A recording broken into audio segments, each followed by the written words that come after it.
What's up, guys? TheDevildogGamer here, and we are back trying out the new Combat Overhaul, the 4th playtest for Squad. Now, we did get to play the 3rd one, and, you know, everyone said that one was kind of the worst one, so I really wanted to put some time into this one to see where it has progressed to.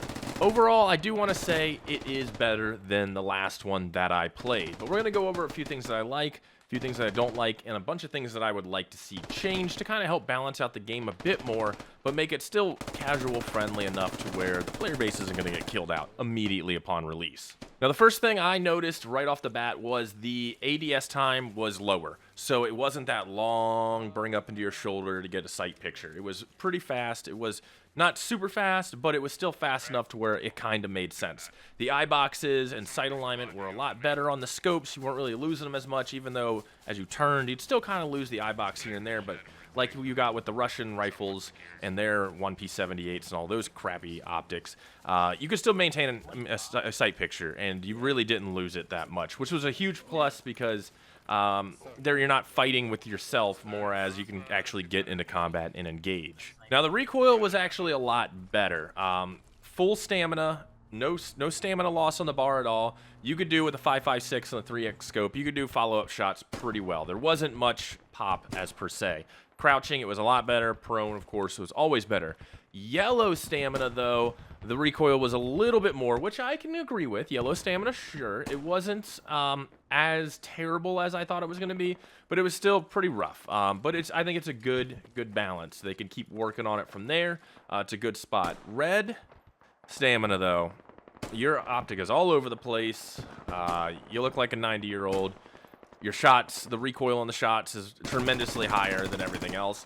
And it seems that they're really just pushing to make it to where less sprinting around, more walking, you know, taking it slow, working with the team. I can agree with that. But the recoil was overall better. I would still like to see it tweaked a little bit more. And this brings to the Beltfed machine guns.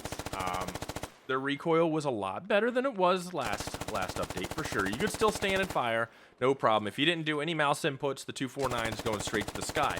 With mouse inputs, though, you're able to actually keep it and control it a bit more. It seems like most of the vertical recoil was killed, but a little more horizontal recoil was added to the game. Though, the sight picture, getting a sight picture with the 249 SAW or any of the HMGs or Beltfeds or anything like that was horrendous. It almost looked like your face was in the stock. You couldn't get a sight picture for anything. That was with full stamina, yellow bar, or red bar. It didn't matter. You couldn't get a sight picture at all from those things. Good luck, you know? Like, it was terrible. Absolutely needs to be fixed because that was atrocious. It almost seems like you're playing a VR game is what it looked like. Trying to get a sight picture looked like you're using your two controllers, holding them up to your face independently and trying to get a sight picture. It's not like you're holding a gun on your shoulder at all, or your cheek is non-existent, and it was really bad. So that needs to get fixed pretty much immediately because it was terrible. The suppression, of course, was better. I think they toned it down a little bit, but cranked it up on a few areas for sure, because it seemed like suppression was as aggressive as the last one, last playtest, but a little less terrible. I could recover from suppression pretty well, but suppression could absolutely knock you down pretty good. Machine guns raking over your head, you're not moving, you're not doing anything, you're not, you know, entire teams are just basically on the ground praying hard. Single shots suppression, though, still just causes you a little jolts, nothing crazy. So I'd like to kind of get into more engagements where volume of fire of everybody firing single shot and see what kind of suppression that is compared to a Beltfed, to see what that suppression would actually look like, because I would think that just as many people firing as rounds downrange as a Beltfed should have the same suppression effect, but that's kind of hard to get engaged by that many people sometimes, especially on a weekend test. Now, we're going to talk about full auto. Two things with it, though, for sure. Full auto is incredibly difficult at close range. There were times when I'm streaming, I'm not going to pull a grainy stream footage out, where 5 feet in front of the guy, completely miss him, full auto. But it is controllable. But I think the thing that kind of kills full auto, and I think it kills a lot of this also, is that when you fire, the muzzle flash is tremendous, and the smoke coming from the muzzle flash is tremendous. Enough to block out your entire optic. You have no sight picture. You can't see anything. All you see is smoke and a muzzle flash. That's not how it is. I understand why they added the smoke and the muzzle flash back in the day, but I feel like with this new combat update where you're fighting yourself to be able to hit a target, that's a huge handicap for anyone, especially machine gunners being able to do accurate suppressive fire. Anyone trying to like follow up close range shots, it's basically spray and pray because you can't see each other. Everyone's obscured with a muzzle flash and a big puff of smoke. You can't see anything.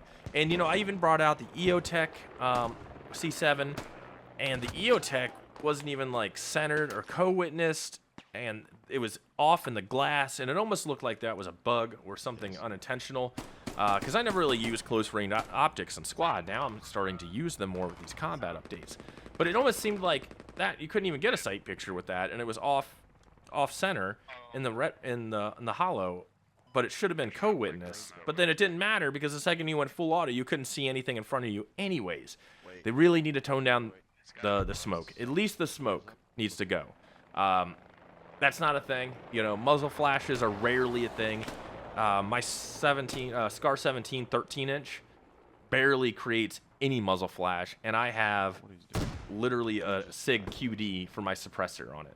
It's not a flash hider. I have a 13-inch barrel, 7.62 NATO. I don't have a muzzle flash that is significantly impeding my optic and, you know, my sight picture, nor smoke. So I understand why they added it, to be able to see where you're getting shot at, but the smoke needs to be toned down quite a bit, at least bare minimum. Overall, I feel like they're starting to get into the right direction with these tests. It was better, and it played better than the last one. The recoil wasn't as punishing, but it wasn't as Call of Duty-ish as it was back in the day. And I feel like they're getting close to honing in on a nice balance between the casual player and the hardcore player that wants a milsim experience. You know, you can still maneuver around the map, but the stamina penalties are still pretty dang high. But you can still shoot people. It's just a little harder, you know, than normal, but it's still easier than it was in the past few tests. Obviously, there does need to be a big change with the smoke and the muzzle flash for these guns. I know why they're in, but now with the new aiming, I think it should be toned down a little bit more.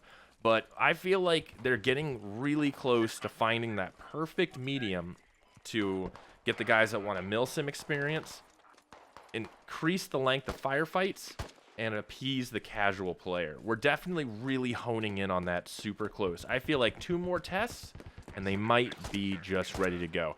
But I want to know what you guys think about these changes. Do you think they're heading in the right direction? Do you think it's getting better than the last time we talked about it? And is it going to make you want to play Squad a bit more? Let me know down in the comments below. Talk to you guys later. Peace.